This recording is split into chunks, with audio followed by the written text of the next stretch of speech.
Overseas, India is in the grip of the world's fastest growing coronavirus outbreak. Hospitals are overwhelmed and makeshift crematoria are being set up as cities struggle to cope with the number of dead.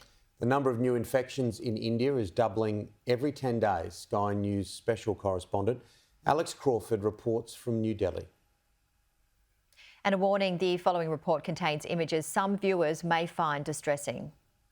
There probably is no more graphic an illustration of just how bad the coronavirus crisis is hitting India than this. This is a makeshift crematorium. It's actually not meant to exist. This has been set up by the residents around here who cannot cope with the number of dead.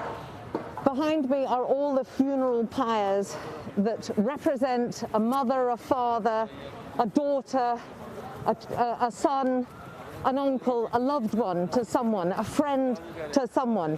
Each one of those fires is a coronavirus death, and we have been watching in just the last few minutes alone. They've been coming in virtually every second.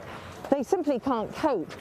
And this is not one of the official funeral sites. This is an ad hoc one. If these people don't feel that they're represented in the country's statistics, they feel even though India is facing not just a grim spike, it's almost like a consistent wall of coronavirus cases and deaths. They reckon this is just what one economist called the tip of an iceberg, that underneath that terrible grim statistic showing the huge number of cases and possibly the deaths that will follow, there's a much, much bigger, worse case scenario of numbers, who knows how many, who are unaccounted for, who are unlogged as coronavirus casualties, coronavirus cases, coronavirus deaths. We heard in just today, I think it's been very much compounded by the government, the local governments, the local authorities, very much being unprepared to cope with this second surge.